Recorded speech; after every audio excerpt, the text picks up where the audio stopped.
Le projet Risque Natech, donc pour anticipation et gestion d'accidents technologiques engendrés par un événement naturel. Donc c'est un projet constitué de 7 partenaires. Dans certains des partenaires, il y a 2 ou 3 partenaires complémentaires. Et qui est coordonné par l'INERIS et l'IRSN. Donc le positionnement de ce projet, déjà quand on parle de Natech, je vais définir rapidement. Donc c'est pour la contraction entre naturel et technologique. Donc c'est l'impact qu'une catastrophe naturelle peut avoir sur tout ou partie d'une installation industrielle, engendrant un accident, avec des conséquences à l'extérieur du site sur les biens, les personnes, l'environnement.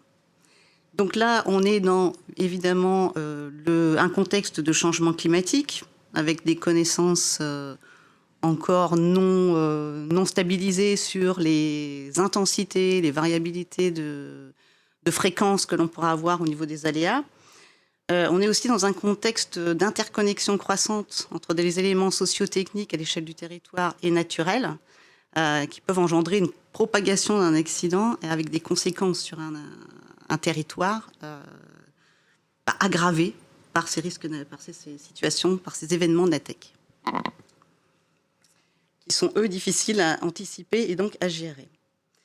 Donc on est autour des risques technologiques face au changement climatique et à l'augmentation des risques et des catastrophes. Les objectifs, c'est de créer une communauté Natech, avec une diversité de disciplines scientifiques, justement pour essayer de s'adapter, évoluer dans ces contextes d'instabilité, de faible connaissance, ou en tout cas de difficultés en termes de prédictibilité, d'améliorer les méthodes et les outils d'analyse des risques, en intégrant déjà tout ce qui est je dirais, éléments, des approches socio-techniques, en intégrant ou développant encore plus les approches socio-techniques, la prise en compte des incertitudes sur l'ensemble de la chaîne d'évaluation des risques, et notamment jusqu'à la prise de décision. C'est également dans les développements d'outils de prise de gestion des risques, de gestion des crises aussi, en appui à la gestion des crises plutôt, devrais-je dire, et développement d'outils d'aide à la décision. L'idée également, c'est d'aller vers une vision partagée des évaluations avec les acteurs du territoire. Donc derrière, c'est mobiliser les sciences pour anticiper et évaluer les situations de crise technologique complexes et produire les données utiles à chaque partie prenante. Comme on l'a vu, on est aujourd'hui tous face à une difficulté, c'est qu'on ne sait pas sur quoi se projeter. Les outils et les méthodes dont on va avoir besoin sont vraiment à repartager, rediscuter, réévaluer. Donc l'idée de ce projet est centrée autour à ce stade des sciences de diverses disciplines que sont les sciences de l'ingénieur, les sciences de l'environnement, la sociologie, l'économie, la psychologie, mais bien sûr les sciences de la décision, et centrée autour d'une approche intégrée des scénarios. Donc, déroulement des scénarios, définition des scénarios, déclinés sur les territoires, et également dans une logique pour un appui en fait à la gestion de crise.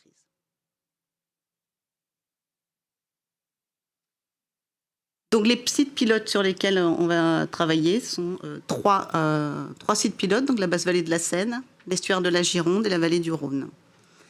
Alors pour la basse vallée de la Seine, on est autour de l'interaction entre les risques de submersion marine, crues, inondations et le risque chimique, sachant que c'est une région fortement industrielle, Le Havre étant le premier port industriel de France, et une forte densité de population. L'estuaire de la Gironde, on va également travailler sur l'interaction entre les risques submersion marine, crues, inondations et le risque radiologique et chimique. Ce site pilote, en fait, est commun avec le projet littoral et également avec le projet risque et société. La vallée du Rhône, on va travailler sur des risques un petit peu différents, donc les risques sismiques, donc notamment autour de la communauté, d'une communauté déjà structurée autour du TEIL, et le risque inondation, et autour des risques radiologiques et chimiques dans la vallée du Rhône, avec aussi une forte densité de population. Donc, d'une manière générale, ce sont des sites pilotes où on a déjà eu des travaux antérieurs, donc sur lesquels on a déjà quelques contacts avec les acteurs, mais ce qui n'empêche pas qu'on a encore un gros travail de développement, de participation de ces parties prenantes dans ce projet. Alors, la structuration du projet. Donc, on est sur 5 work packages, mais 4, on va dire, scientifiques et techniques. Le premier work package concerne en fait l'identification des spécificités des territoires d'un point de vue socio-technique et organisationnel, et va déjà commencer à collecter les données, les informations nécessaires au déroulement de l'ensemble des work packages par ailleurs ensuite. Donc en fait, on a une structure qui va se suivre temporellement, se chevaucher parfois, mais en tout cas, les work packages sont très liés les uns aux autres. Donc le work package 2 qui a pour objectif d'évaluer les scénarios qui vont être déroulés, sur lesquels les outils vont être développés. Je n'ai pas précisé d'ailleurs les pilotes. Pour le work package 1, ce sera un pilotage INERIS. Le work package 2, c'est un pilotage par le NTPE. Ces scénarios vont servir au développement des outils dans le Work Package 3 sur les modèles, outils et méthodes, qui sera piloté par l'UGA, donc en l'occurrence Grenoble INP et l'INRAE. Et ensuite, qui vont servir, les résultats de ces modèles et outils vont également servir à le Work Package 4 sur la gestion de crise et l'aide à la décision, piloté par l'IRSN, qui s'appuiera donc sur l'appropriation des données suite à la réalisation des simulations et développement des outils. Donc en plus de cette structuration par work package, on a importance avec les trois sites pilotes. Donc là, il y a une animation spécifique qui est faite par des chercheurs en sciences humaines et sociales, dont l'objectif est justement de vérifier, s'assurer tout au long du projet qu'on a bien une bonne applicabilité sur les territoires des développements des outils qui sont réalisés, mais également le lien avec les acteurs du territoire tout au long du projet. Et également à terme, c'est peut-être aussi de se poser la question de en quoi finalement la spécificité des territoires devrait impliquer des approches, des développements de méthodes ou d'analyse de risque qui soient différenciées.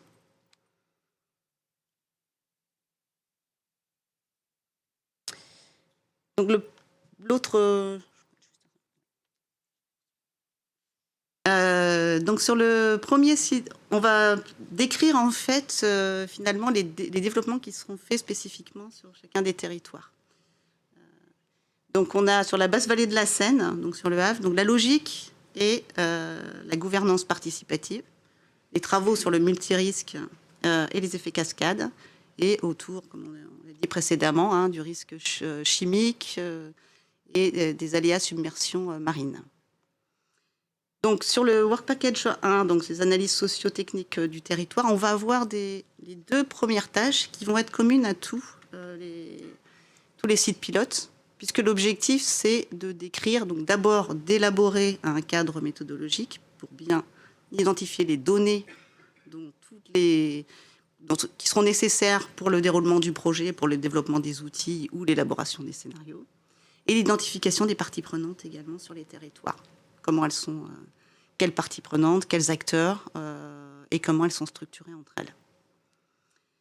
On a également une thèse qui est transverse à tous les sites pilotes, c'est sur le retour d'expérience des accidents et le processus d'alerte qui a été mis en place. Donc l'idée étant d'analyser ces retours d'expérience sur des accidents dans les différents territoires et des processus d'alerte, d'identifier les pratiques, voire des bonnes pratiques, et peut-être un cadre d'analyse pour les situations futures.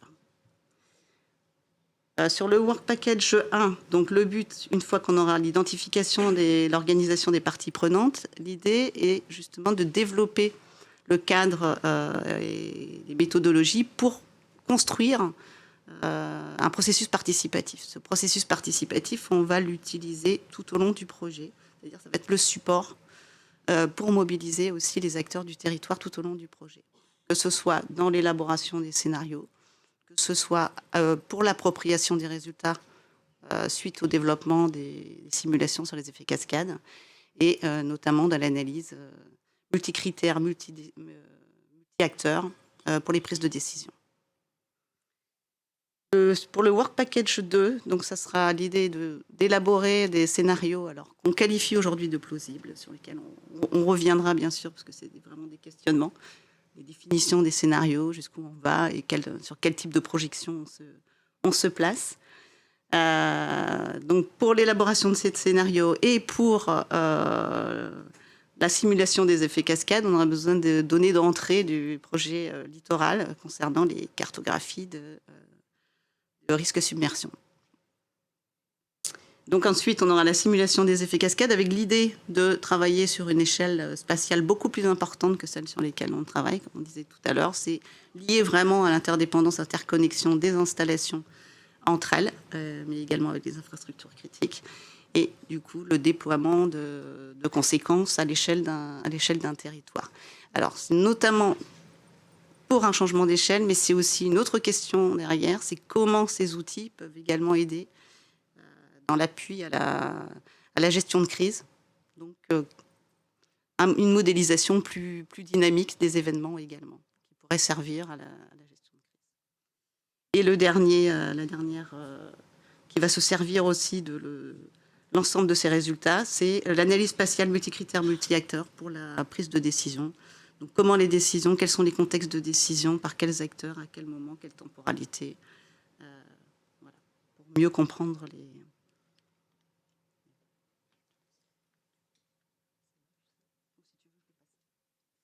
Alors, moi, je vais vous parler donc, du site pilote suivant. Donc, c'est l'estuaire de la Gironde.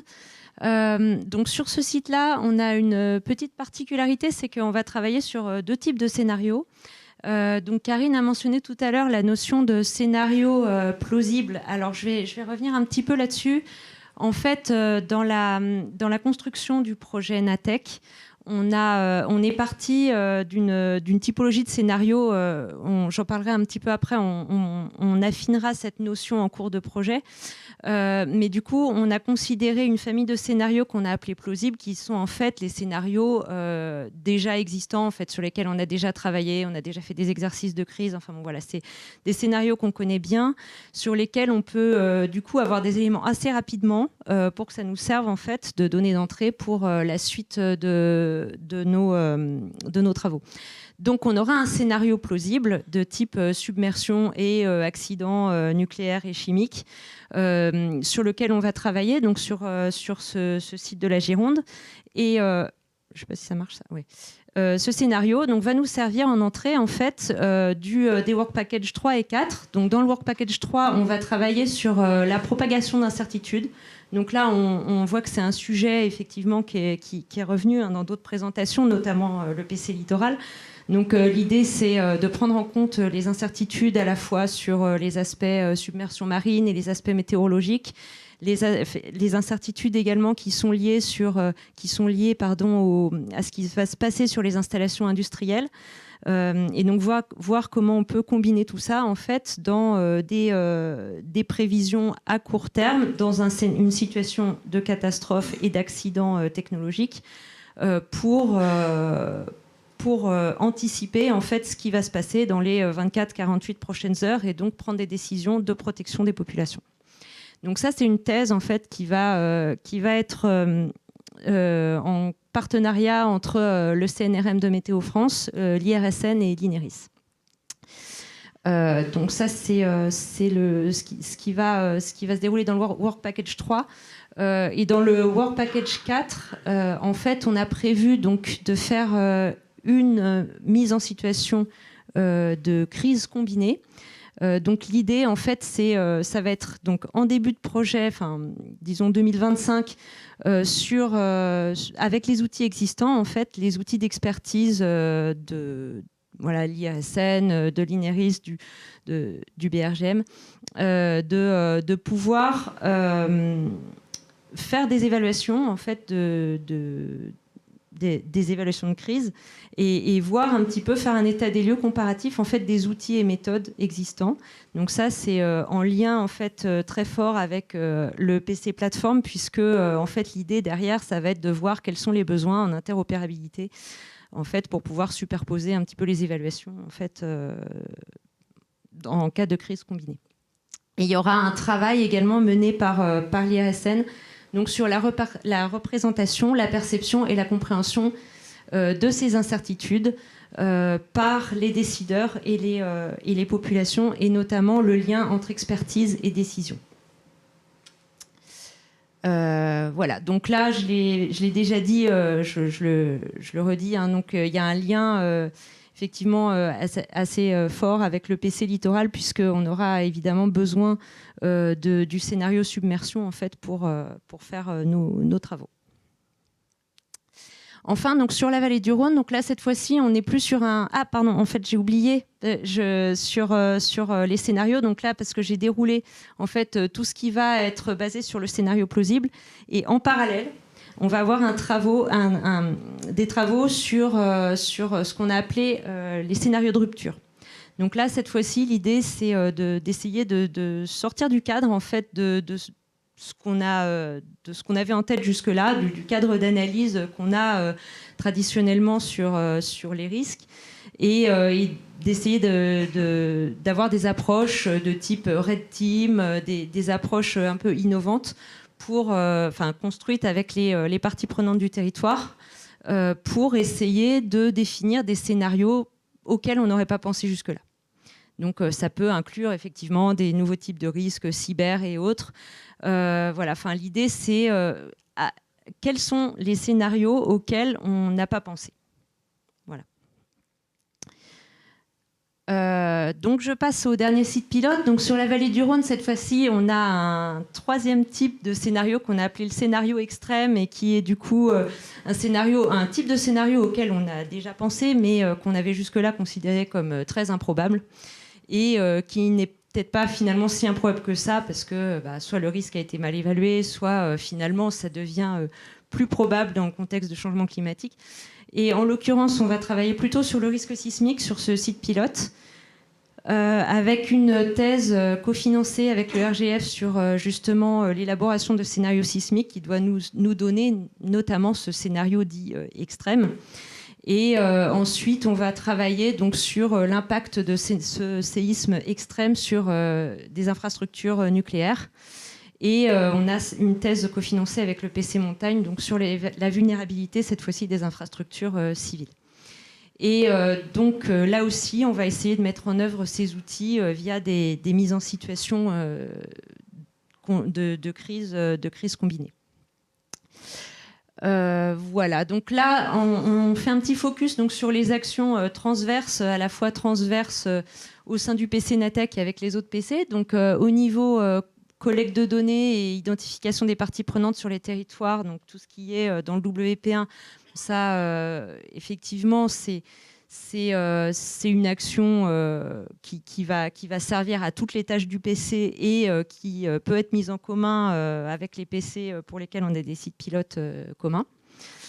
Donc je reviens sur la notion de scénarisation. Donc j'ai dit tout à l'heure qu'en fait on est parti dans la définition de notre projet sur une typologie de scénarios plausibles, extrêmes et de rupture. Mais en réalité, on s'est rendu compte dans les discussions préalables au projet que tout le monde met quelque chose de différent en fait derrière cette notion de scénario.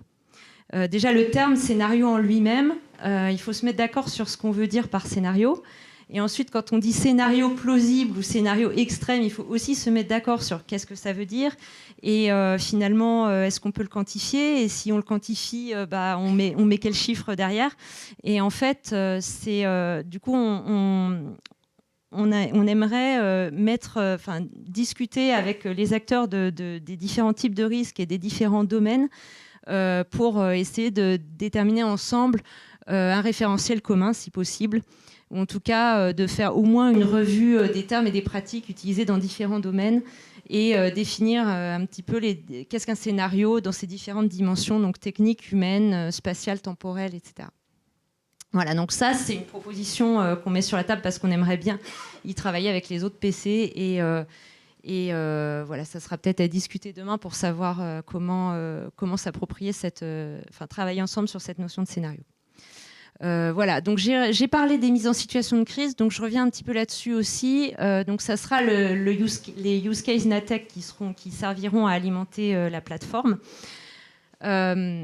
Donc l'idée, c'est de mettre en pratique les méthodes, les outils d'expertise pour la gestion de différents types de crises, faire un état des lieux comparatif des outils et méthodes, identifier les besoins donc, de développement et d'interopérabilité pour une évaluation de crise intégrée. Donc tout simplement, hein, j'ai mis un exemple de carte inondation et puis de carte de panache radiologique. Voilà l'idée de superposer en fait des zones de risque. Et puis de voir ce que ça implique ensuite au niveau des acteurs du territoire pour la gestion de crise.